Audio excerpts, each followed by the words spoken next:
Businesses tend to focus on revenue, profits, and getting loyal customers. But how about healthy workplace culture? You're listening to How I Turned the Corner, where Kendra Prospero leads eye-opening conversations that most business leaders avoid.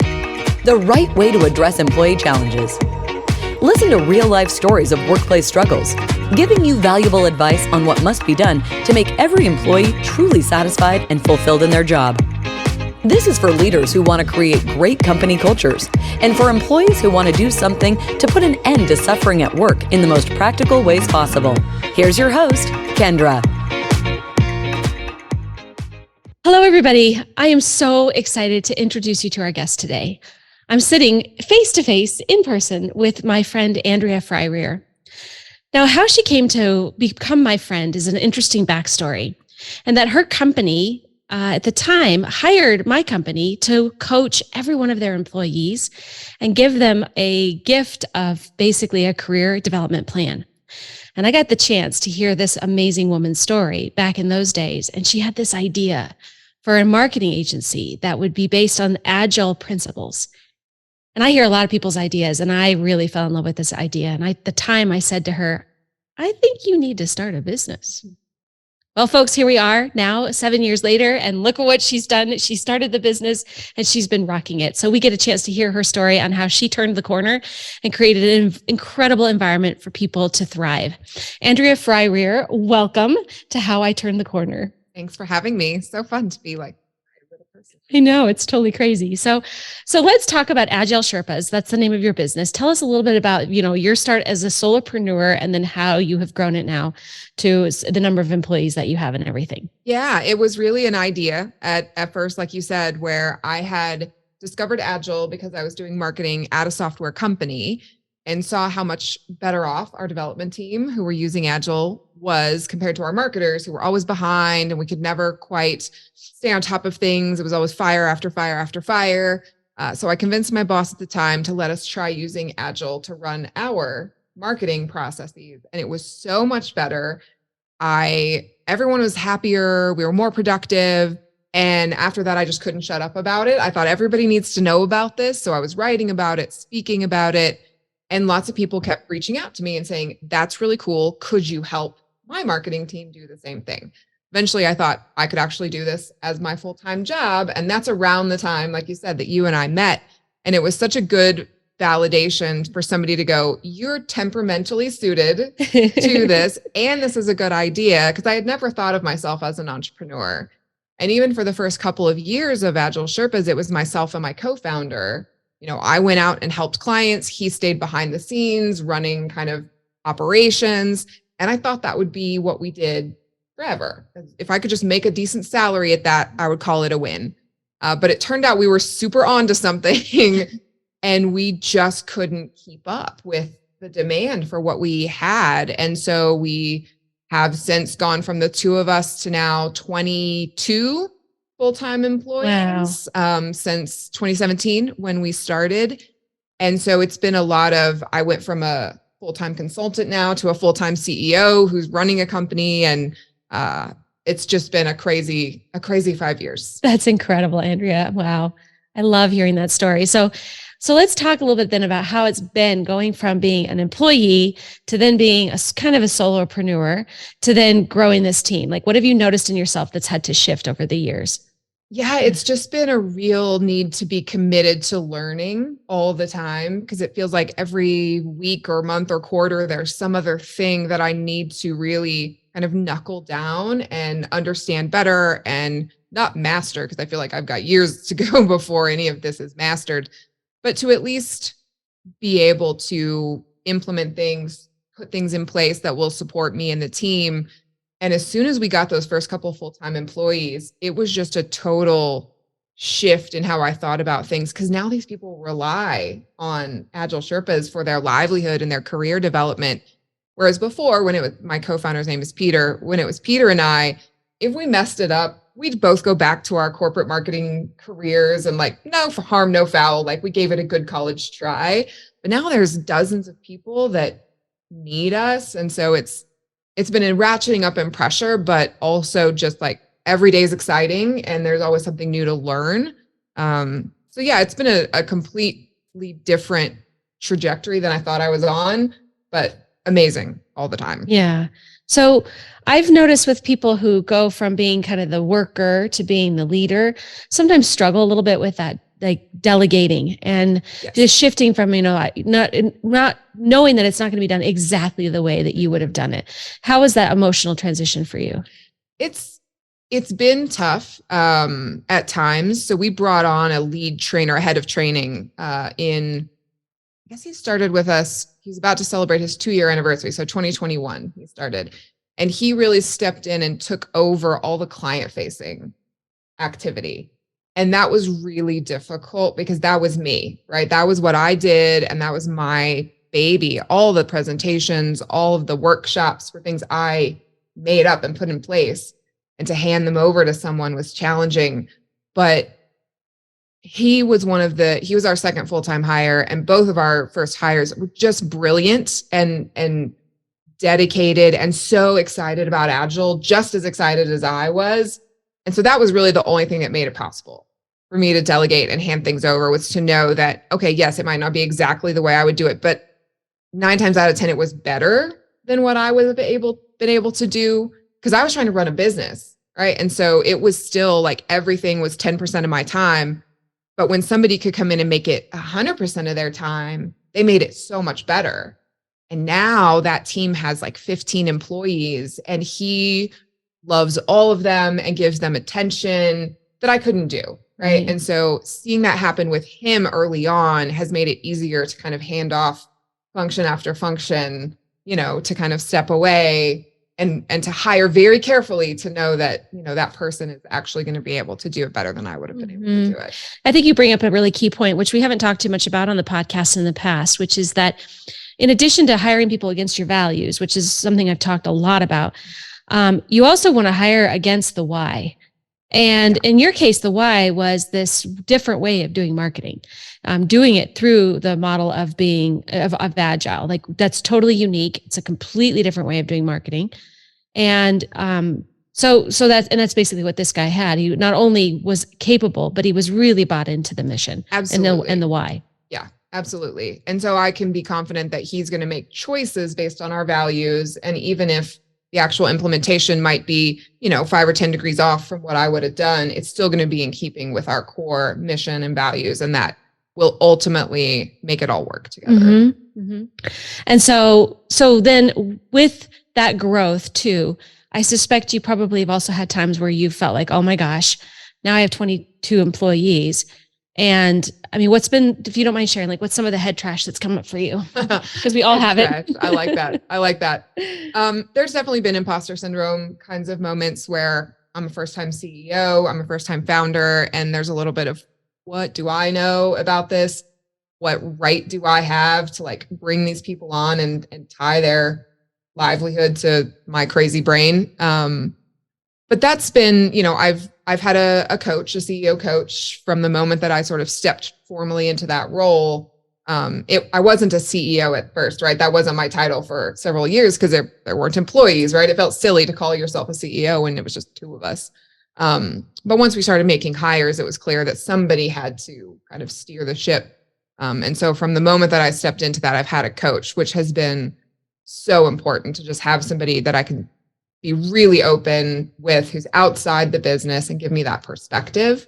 But it's, the imposter syndrome and kind of the idea that I don't know what I don't know. And for sure, like, I've made mistakes, but having people around me too, who are like rooting for me and want me to succeed, has helped with that a ton. But yeah, just this sense of fear of always, I'm about to make a big mistake because I've never done this before. But the coaching, and just, I read all the time, I workshops, right? Retreats and things like that. It's just, you have to. Right. It's really, really hard to make time for that, especially when we're growing so fast. But there's been so many things that I've been like, oh, I was going to mess that up, but now I've like learned a better way to do it. And then not being afraid to say, nope, we're changing that. We're going to do it differently now. And again, to have people who are behind me saying, okay, we trust you to make that decision, helps kind of quiet the imposter syndrome. Yeah, voice. for sure. That's great. It's amazing how the leaders that I see that do have a coach or that do have some sort of a support group around them, those are the ones that do tend to miss some of those rough turns. Mm-hmm. And then others who don't take it on and think that they can figure it out all themselves, they are the ones that later on fail. I mean, consistently over and over. So it's so important to commit to that growth. But I also think there's a piece of people who feel like there's a piece of us that feels like we should know it. Yeah. But none of us do. None of us do. And I also think just reading a bunch of books doesn't help either, because you get a little bit of an idea over here and a little bit of an idea over here, but you don't really know if that stuff worked. Yeah. Where if you have someone sitting side by side with you as a coach who's maybe run a business in the past and can say, I tried it this way, and then this was the better benefit. Yeah. Or, the better outcome. And also seeking out communities of other entrepreneurs too. I joined EO, the Entrepreneurs Organization, about 2 years ago. And that's been really transformative as well, because you have people around you who have either made this mistake already and can be like, look out, right? Iceberg ahead kind of thing. Or are struggling at the same time with things you are, and you can bounce ideas off of people. So you instantly get kind of an exponential growth in the number of ideas you have access to for people who have already been successful or are trying to grapple with the same kind of things you are. So that's been really great as well. But again, it's an investment of time, of money, of intellectual energy to be a good member of that community that will ultimately lead to those kind of outcomes. It doesn't just happen because you wrote the membership check. Right. No, you have to be involved. Yeah. You really do get out what you get put into those things. I'm a member of a couple communities too, and I don't know how I would have survived the last 12 years without them. Yeah. So very important. So getting a coach, surrounding yourself by community, those have been two things. Anything else you want to add to that formula? I think a lot of self-reflection is important. I'm a big journaler and kind of, I think really well on my own, and taking the time to like work through, okay, what is going on? What do I really want? Why am I trying to do all of this? Because I think it's easy to get caught in the trap of, okay, well, we grew 89% year over year this year. Like, let's do it again and let's hire 20 more people. But to pause and say, okay, but why, right? Is that actually going to help us help more people? Maybe it will, but will it actually be not that much better, right? And so avoiding that kind of growth for growth's own sake and knowing what you want as a founder, as a CEO, because bringing on more people and making more money is kind of like expected at a certain point. And just to figure out, is that actually what you want?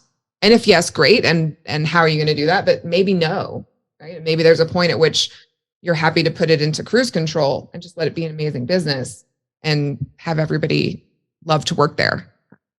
I don't know the answer to all of those ones yet, but to take the time to reflect, I think is the other.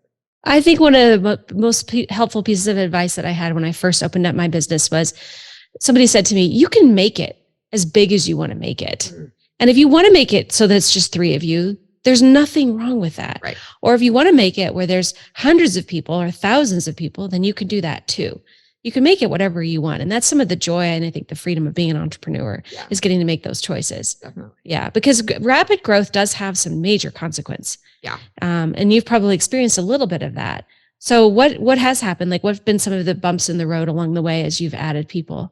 Yeah, we're getting to kind of the point where I'm realizing some of the what got you here won't get you there kinds of moments. And that could be tools, that can be process, that can be people that, were great for the moment that we were in, but for whatever reason are not the right fit for moving ahead. And those have been hard, right? Ripping out a tool and putting in a new one is challenging. Like having the conversation with someone to say, it's been great, but we're, going in a different direction sucks, right? But ultimately was what's needed for the business to keep going and keep growing. And again, to make it a great place for the employees to work. So a bad process or a bad tool or a mismatched person has this much bigger impact and ripple effect now. And so really being diligent about kind of monitoring those things and then making choices where they have to be made. Mm-hmm. Yeah. The people part of that is almost sometimes in a way I wouldn't say easier, but it's a little bit you're easier to understand. Mm. Where with the tools and systems, I don't know about you, and this isn't really on topic so much, but I mean, we've just ended up with like technology proliferation. Yeah. You bring a tool in that you think is going to serve you, and then you get entrenched in it. And then you're like, that didn't actually help with the growth. And now I have to add another tool and yet another tool. It's such a pain. But with the people side, it's just heartbreaking when you've had a hire that wasn't a fit and then you have to let them go. Yeah. And I've, before I started the business, I was an individual contributor with maybe like 1 or 2 direct reports, and I had never had to fire anyone. So the first time going through that was just the worst. But I feel a little bit like it's a rite of passage, and kind of like, not that it's ever going to be easy, but now it's like, okay, I can do that when I have to. I did not die, right? Nothing catastrophic happened from it. So it's just like getting to know how to run a P&L and understand your numbers and stuff. Sucks for a little while because your brain doesn't like it. It's not the way that my brain traditionally worked. But now I have a lot of confidence around it. And yeah, it's just more of that growth. So yeah, for sure. I think too, my experience now has been that it is so much better to fire fast when you realize you've got someone who is not a fit. And instead of hanging on to them and just kind of hoping it's going to continue to work. Yeah. Did you find yourself in that circle or that kind of situation at the beginning? Yeah, definitely. When I started realizing that this was going to have to happen, I started listening to a bunch of podcasts and reading about it because, again, I'd never done this and I felt the need to educate myself. And one of the ones I heard, can't remember which exact source it came from, but they said by the time you as a senior leader are aware of this kind of issue, everyone around you has known for months that this is a big problem. And I was like, oh, that's so true. Because what had really triggered it for me was people starting to come to me and say, like, this is a problem. And so by the time they're doing that, right, they've been struggling for months before they're willing to bring it to you as a senior leader. And so, yeah, it was definitely beyond time by the time it happened. But I don't know if I've never talked to anyone who was like, yeah, I got right out in front of it, right? The day that I knew it needed to happen. Yeah. So. It's so true. That's very true. It's just one of those tough lessons. So what are other things you feel like now, like in the early days, you just don't do anymore because you've turned the corner on it? Oh, I mean, a good example is we went to market with 2 new course offerings this year.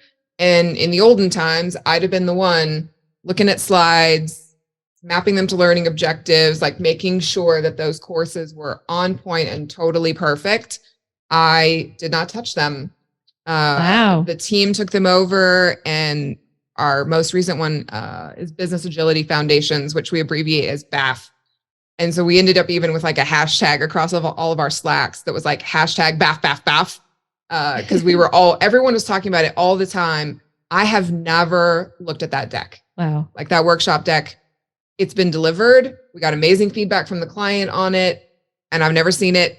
And the team just took it and ran with it and did an amazing job, professionally designed slideware. We passed the accreditation, and they're just doing it all faster, better than I would have done. So wow, just getting out of the way and letting them run with it. Mm-hmm. That takes a pretty strong leader to do that, especially a leader and founder. Yeah. But again, like the team is amazing and smarter than me, better than me at what they do. And it makes it easier to get out of their way. That's awesome. So what do you think then, like if you were to onboard a brand new employee and they were to say, so what's your job, Andrea? How do you describe what you do for AgileSherpas? Yeah. I'm very much stepping into more of like the visionary role, where it's my job to try to see over the hill and understand what the future of the company's going to look like, and then to make sure that we are headed in that direction, right? Staffed appropriately, processed appropriately. I'm sure process is a verb. It is now. And really equipped to get there. And so that looks like really strategic thinking, looking at the market more and understanding the competitive landscape, talking to customers and like, what are they missing from us? What do they wish we had that we don't have? And I spend a lot more time looking at spreadsheets these days, forecasting and, okay, we're going we're projecting this level of profit for the next quarter. Like, how are we going to reinvest that money? What are we going to need to do to attract more talent? So it's really just like looking at the business more broadly. Whereas I used to be really kind of down deep in the trenches of different things day to day. I've slowly kind of ratcheted myself up over time. Yeah. Are you having fun? I'm having a great time. I really got burned out over the summer, like 5 years of just grow and thing and all the time. I traveled so much before COVID, like 60-70% of the year I was on the road. And so I just really hit a wall. I took a month off in June, like did not open my computer and just was like, I don't know if I can do this. I don't know if I've got it in me to do another 5 years. Took a month off and it was transformative. And so since I've come back, so like very first of July, I came back and it's been just, I'm like, yeah, it's fun again. I'm ready to go. What else is out there? What else are we doing? And just really, really excited again, instead of, oh my gosh, I can't believe I have to have another conversation like this. I have to do this again and again. But it's been, yeah, really kind of an inflection point for me. And I didn't think about it at the time. I knew I needed to do it. But when I came back, everybody was so appreciative that I took that time away when I needed it, because they felt like it gives them permission to take time when they needed it. We had a couple of people get married this fall and they're like, I'm going to take 2 weeks from our wedding because I feel like I can, because that behavior was modeled. Yeah. And I never even thought of that as a potential benefit, but it turned out to be a great side effect. That's great. So what do you think was the biggest realization for you? Like what really switched for you in that month? You know, it was kind of back to that, what do I want out of being an entrepreneur? I can't go back. I'm totally unemployable at this point, and I can only work for myself going forward. But I think it was, do I want to keep working for myself in the same way, right?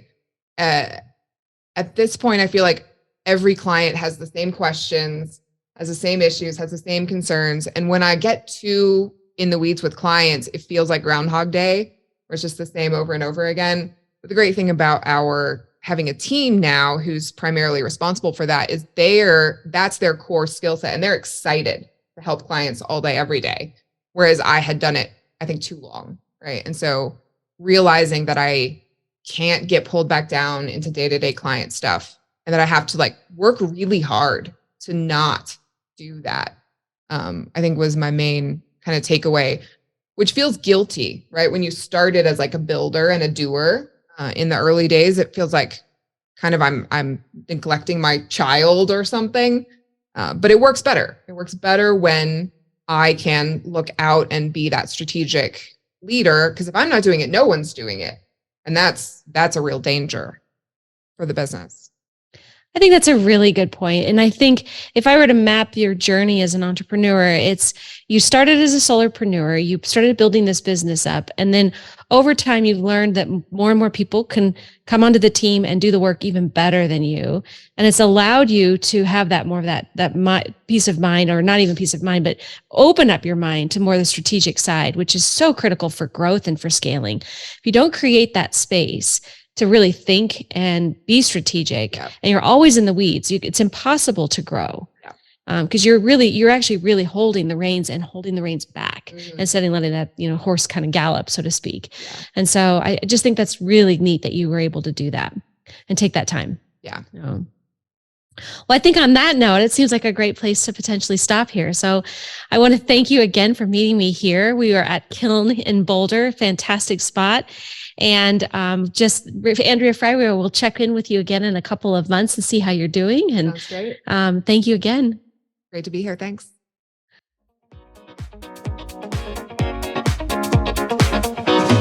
Thank you for joining this exciting episode. We hope this discussion brings you closer to a better, healthier, and more rewarding workplace everyone deserves to be a part of. If you want more content like this, be sure to subscribe to the podcast at turningthecornerllc.com/podcast. Don't forget to share this with your friends in the corporate world. And together, let's make this space a hub of growth and job satisfaction. If everyone loves where they are, they can always give their best without regrets.